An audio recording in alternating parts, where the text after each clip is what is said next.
Baptist podcast, we gather around to talk theology, politics, and the sweet banjo sound. Kevin Thompson leads the way, teacher and preacher too. With a men's quartet, the harmonies ring true. Gather around the mic, let's find our way, singing praises, strumming banjo strings all day. Amputated Baptist podcast, where we all belong. Join the harmony, let it carry us along.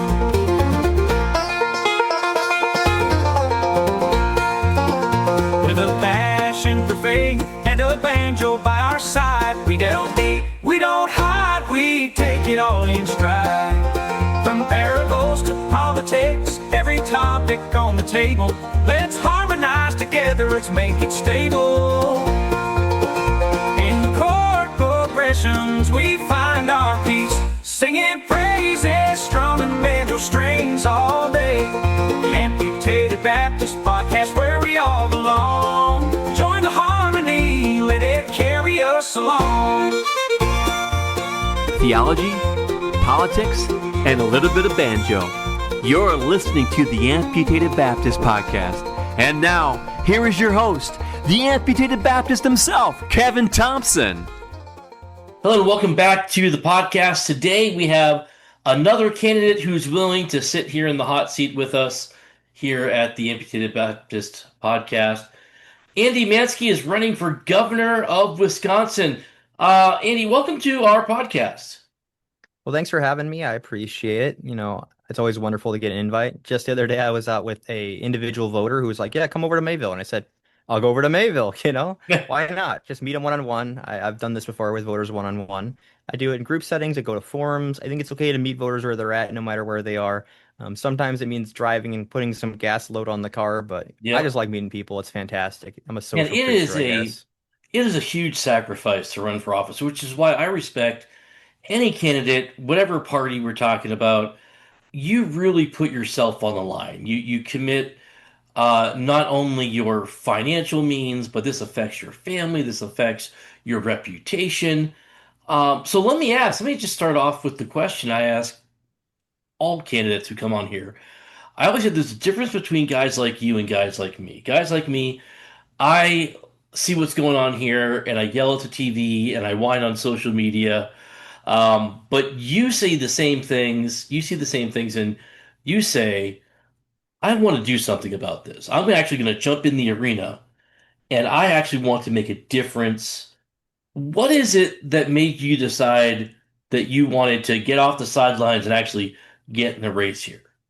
Sure. So at the end of the day, at this point, the Republican primary, there's only two choices. It's me and Tom Tiffany, right?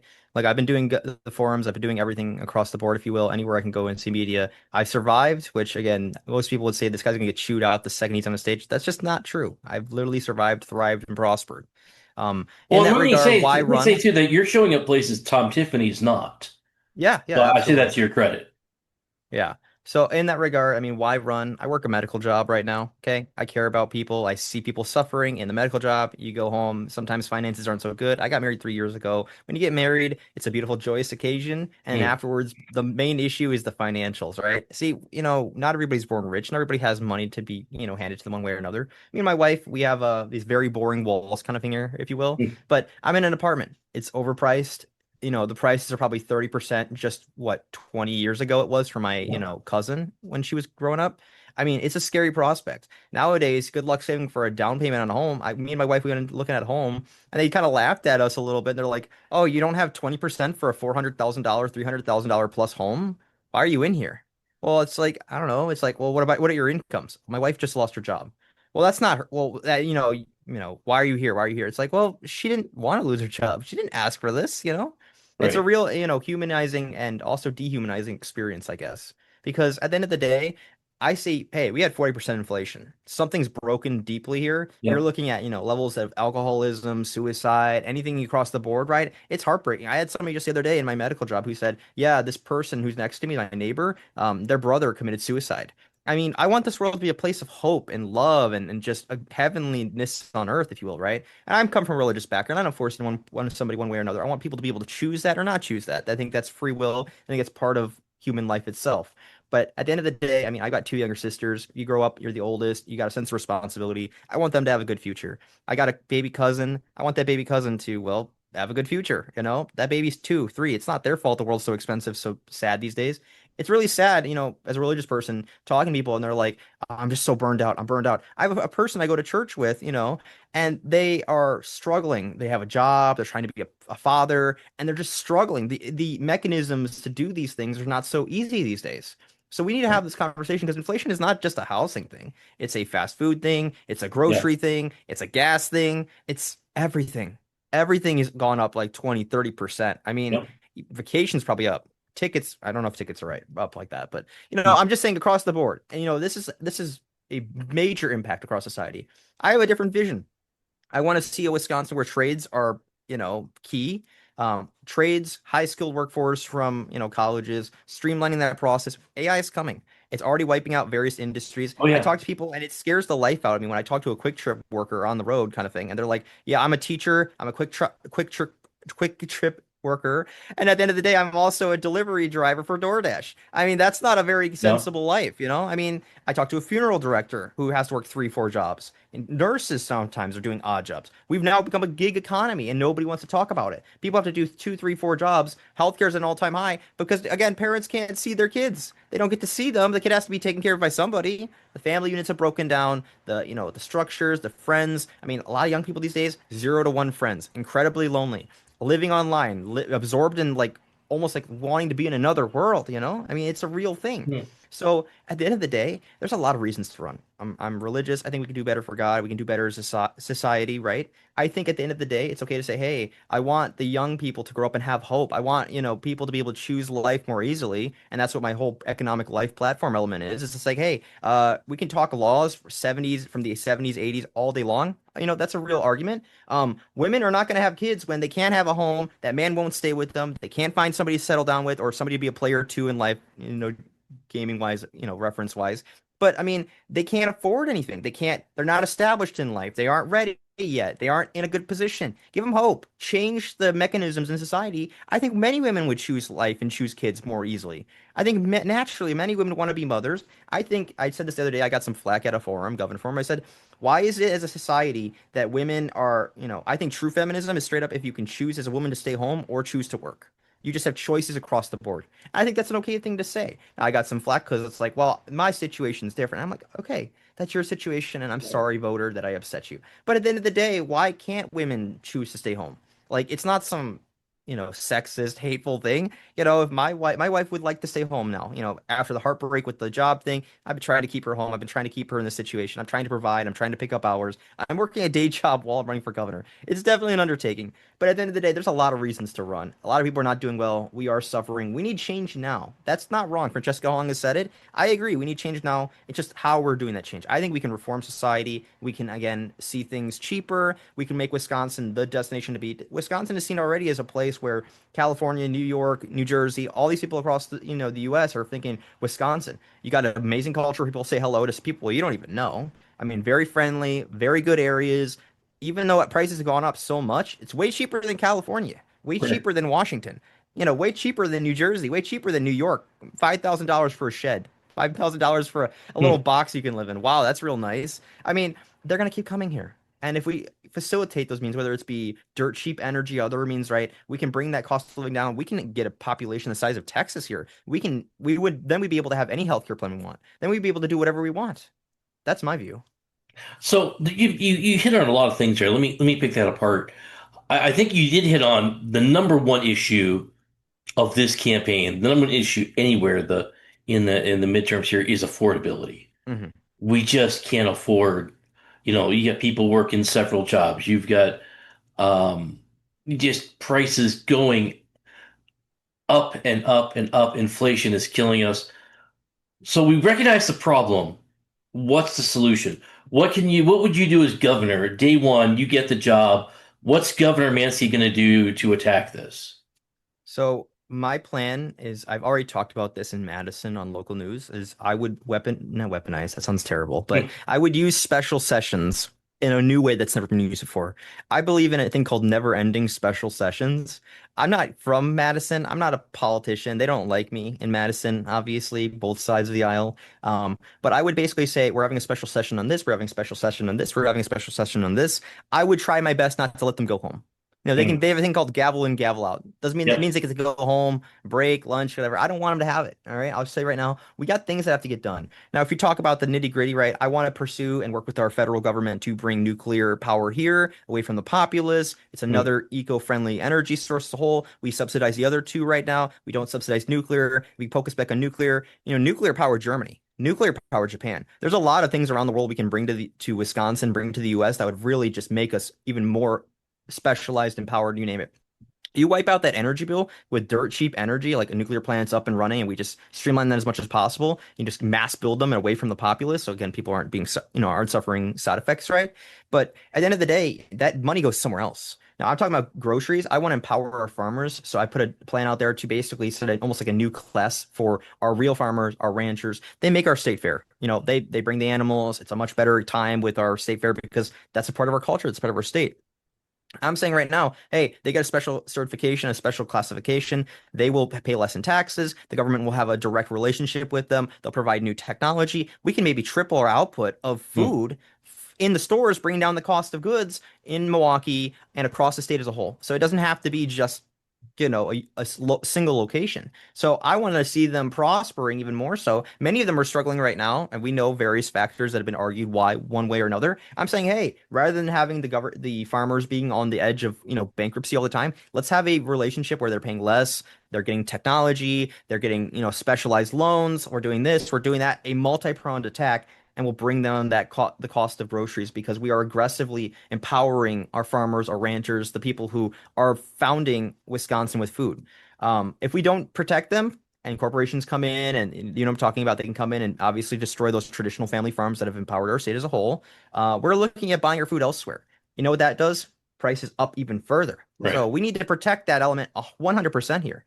As a whole, I have various other ideas like how to aggressively bring down the cost of housing to pre-pandemic levels. We're talking about a universal cap of about 5 homes on specifically the corporations, the bigger side. We want to set a standard for about 5 homes in Wisconsin. It sounds stupid. Go somewhere else if you want a 6 home. Okay. We can't be doing Yeah. this stuff. We need to have some sort of common sense number.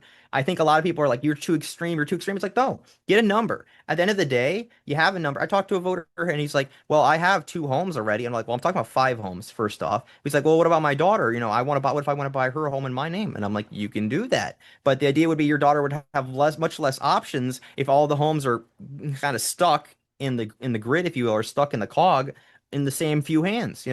Wall Street, BlackRock, they absolutely are going around the nation. Mm. They're buying up neighborhoods, they're setting the prices. When they set the prices, that isn't a natural price set. We come in, we're setting the new prices. Our apartment is run by AI. AI does the rents now. And you know what their AI is based on? The nearby rents that just happen to be nearby. Isn't that a coincidence, right? Yeah. They're all working together a little bit, right? And they just so happen to have 50 apartments. Now, I'm not talking about apartments, I'm talking homes. But if you have a whole neighborhood that's owned by a corporation like in BlackRock or from Wall Street or some mega, institutional investor who has like 100 homes, I don't have a single one. We got to change that diagram a little bit, right? I mean, this is how people are getting radicalized. This is how people are getting, pushed out there. I want to start a summer initiative, men and women, probably would just mainly be men who will come, let's be clear, where they're building, let's say, 20 homes. And this is almost biblical, like you'd imagine, right? They build Mm. 20 homes and then they get a certain amount off their own home, or they can get land and build their own home because they have the skills, right? Now, that's its own thing. We should bring that back. They talk about building homes. I'm talking how to build homes. They talk about, changing zoning laws. Look, that's a local thing. We can put pressure on to do that. Changing regulations. I don't want to touch the environmental or the stability side laws. They're very broad. A lot of the other people I'm running against about this is what I'll do. It's like, well, you're going to touch the environmental and the stability ones. We need those ones to stay. But Right. there are absolutely some ones you can wiggle out if you will. But divesting is also a big part of it as well. I want to change the state laws. We have federal laws that do this. We have state laws in the books. Let's be clear. If there's a state law that makes it so you never have to sell because it's so profitable to be a homeowner and re-renting it out and blah, blah, blah, that home ownership will never occur to people because why would you ever sell when it's so profitable? You can build 100,000 homes here in Wisconsin, but if the laws are the same and they aren't changed, all of a sudden the people who we talked about are just going to come in and buy them up and then again, set the rates. We just talked about this. The real answer is to force divestment, tweak those laws. We don't have to get rid of them right away. Let's just start by tweaking them so it's not so profitable, and you'll see a natural sell-off. I don't believe in forced sell-offs. I believe in a natural sell-off process. So those are a couple processes of, again, handling food, handling home Yeah. prices. I want to get rid of various tax impacts on many people. I've talked about getting rid of the tax on female products as well as trying to get rid of the markup on the gas tax. I think that there's money to be had one way or another to cover these processes and fill in the gap. But I'm very excited to bring brand new ideas as a candidate for governor. So why run as a Republican? Right now, it seems like the establishment has pretty much fallen behind Tom Tiffany. He got the endorsement of the Republican Party. He's got the endorsement of Trump.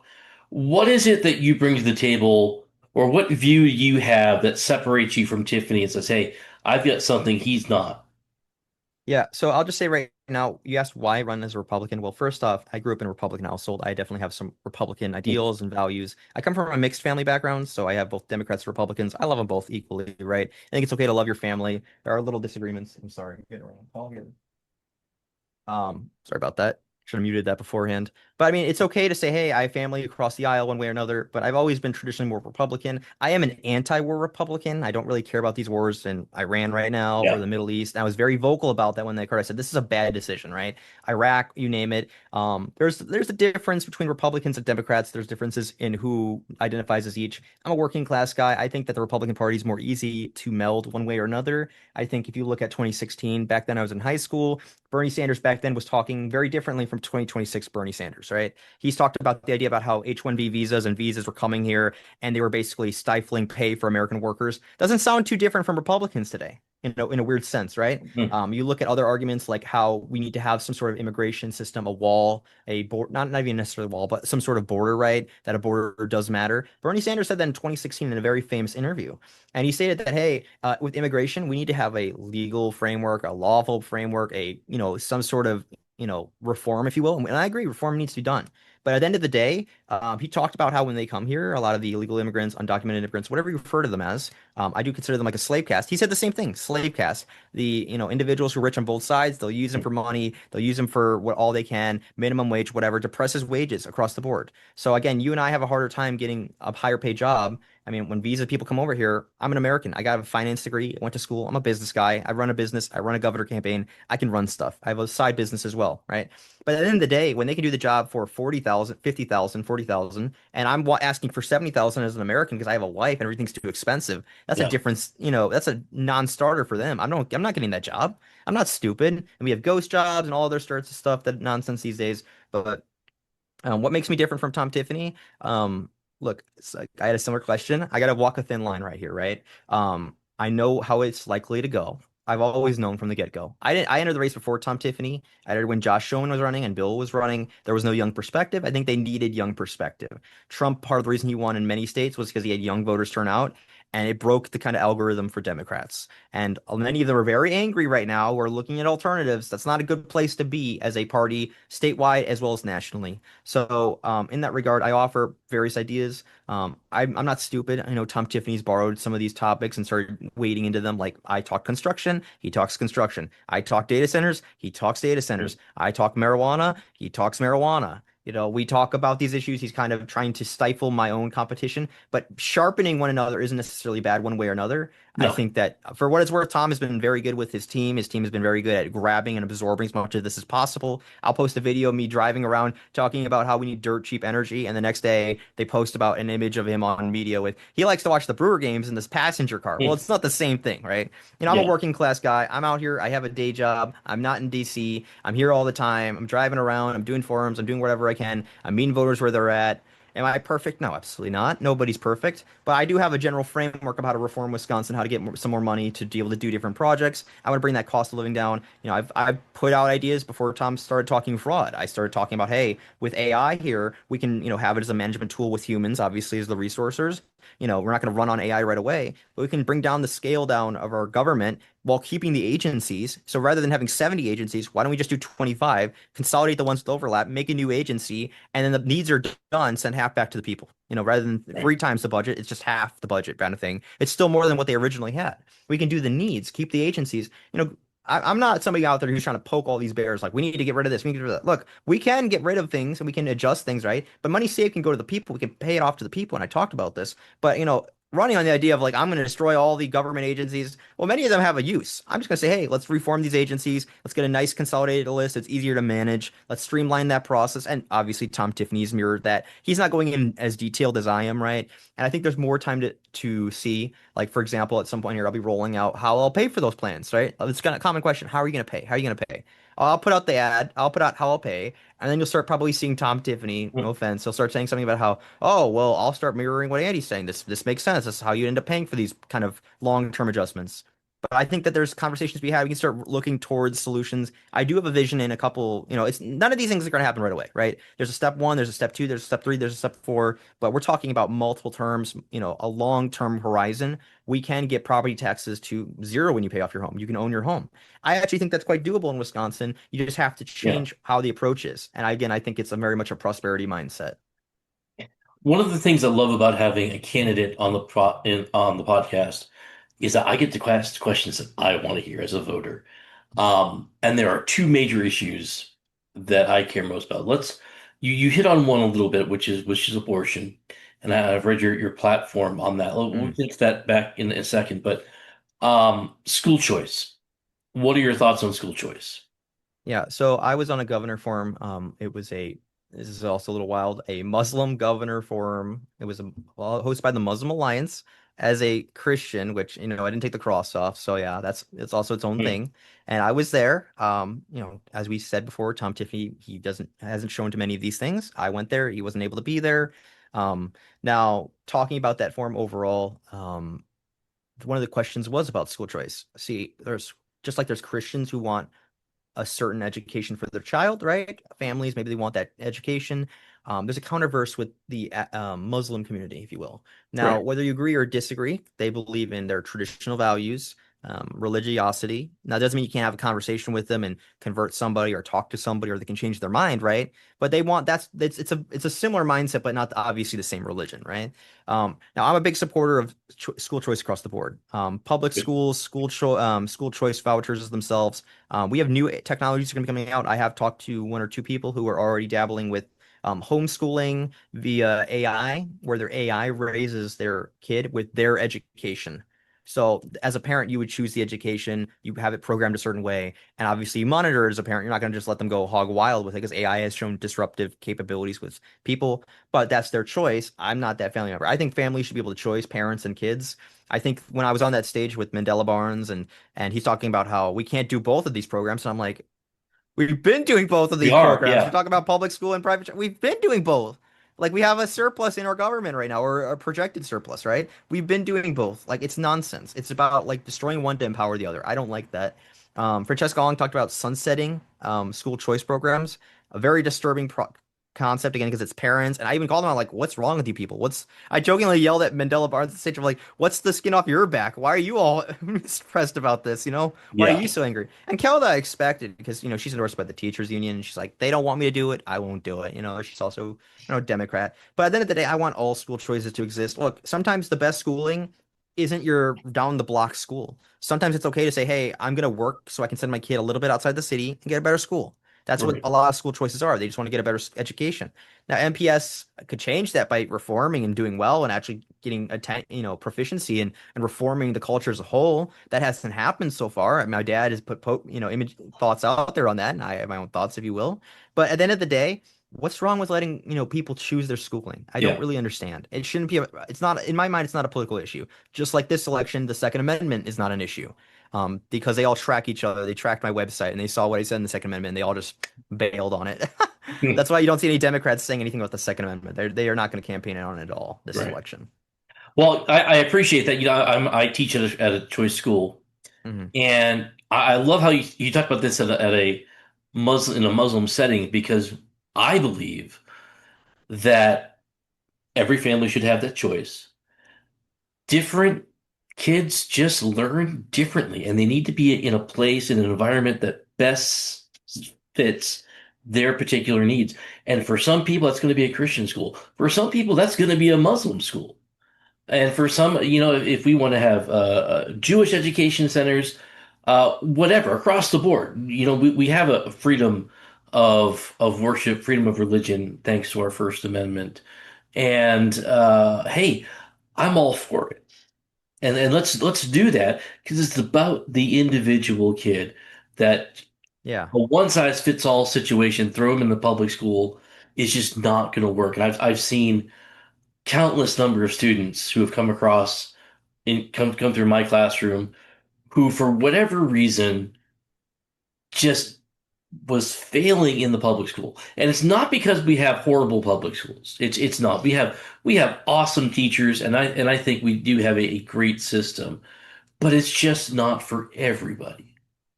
And Hmm. there are kids who are going to learn better in my classroom than they would a public school. But transversely, there are people who are going to learn better in a public school than in my school. So let's have the option. A one Right. size fits. Okay, I'm preaching here. No, no, Um, my youngest sister during COVID, her elementary school at the time, was doing online Zoom classes because I don't because of COVID or whatever. I don't know. Right. Stop the spread. It's nonsense, right?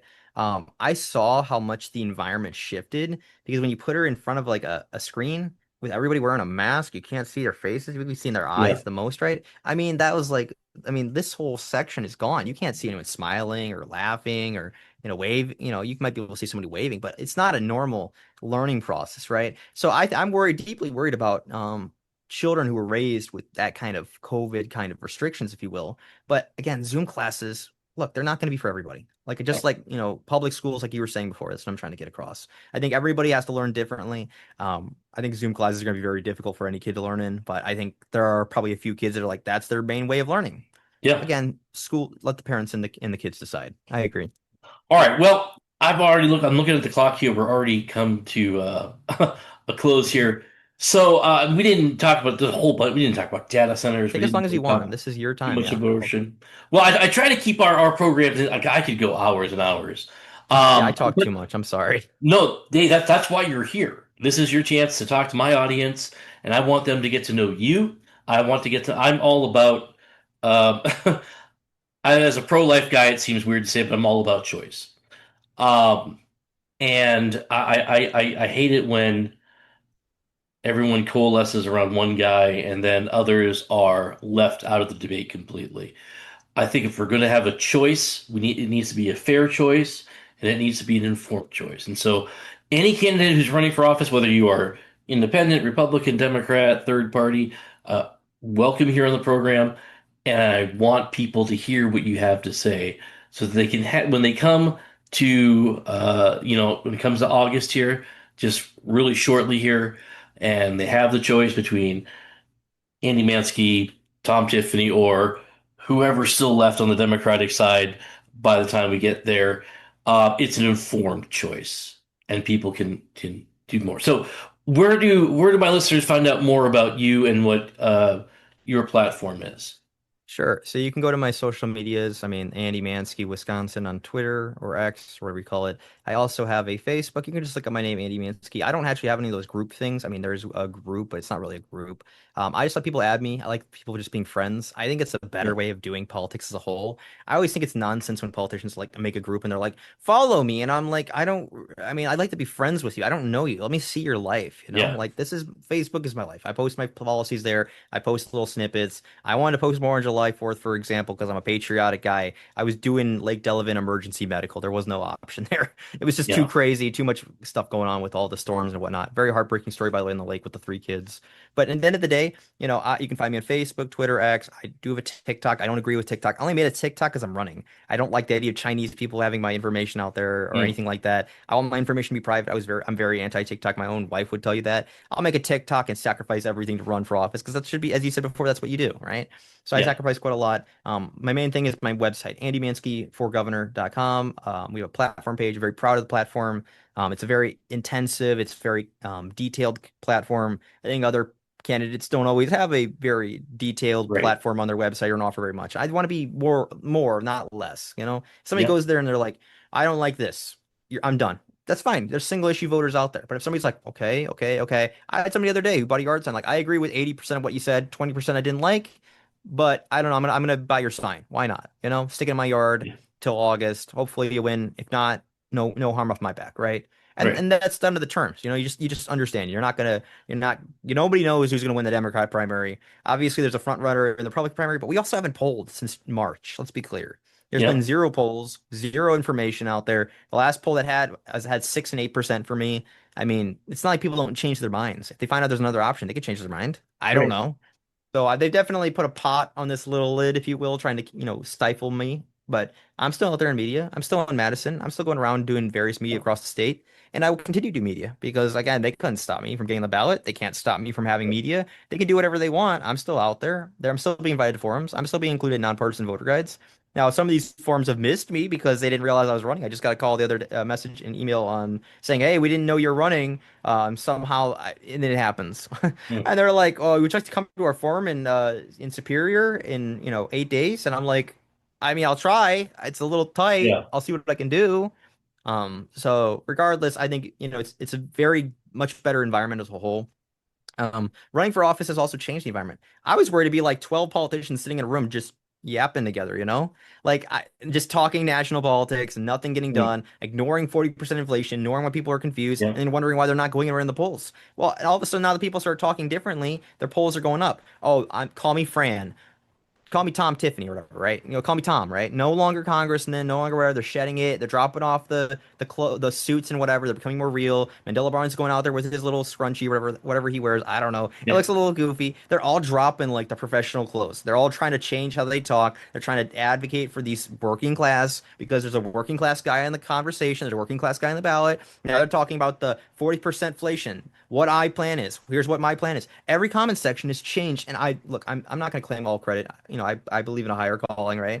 But Yeah. it's cool to see an influence like, hey, people are asking, well, what's your plan? What's your plan? You need my vote. This is the first time the governor race has been open in like 16 years. That's a Yeah. long time. And I said that at a forum in front of everybody. I think it's crazy. Ask them questions. They need your vote in the general. They need your vote in the primary. If you're a more Yeah. Democratic leaning person or you're thinking about voting in the Democrat primary. I mean, regardless of whatever's going on with Sarah recently, I mean, we could be seeing a Mandela versus Hong, and they could very much tighten up depending on how the establishment or whatever they do there magic wise. But at the end of the day, they all need votes. If you don't, nobody turns out, nobody wins. They just need somebody to turn out. Right. So, I mean, I'm asking for people to vote for me on August 11th. I understand. I only have limited resources. I'm not a millionaire. I'm not a billionaire. I don't have super PACs. I don't have any of that stuff. But I think, hey, I'll bring the surgical mindset of a technician, a medical technician. I'll bring it to our state and we'll make our state better. And then I'll get you your money back. 30, 40%. That's my goal. Well, and now that you've been on this podcast, things might change. Yeah. This might be Francisca Hong has been on this podcast. Mandela Barnes has been on the podcast. And so we're still looking for other candidates. But hey, every election comes down to one thing. It's the person in the voting booth. You've got to make the choices. It's not a position poll. It's not a popularity contest. It's not a whole bunch of things. It's you making a choice. And I hope that after listening to this, you can make a more informed choice. Check out the website. We'll have that website on our show notes. So make sure to check that out. And well, until next time, have a great rest of your week. Praises, strumming banjo strings all day. Amputated Baptist Podcast, where we all belong. Join the harmony, let it carry us along.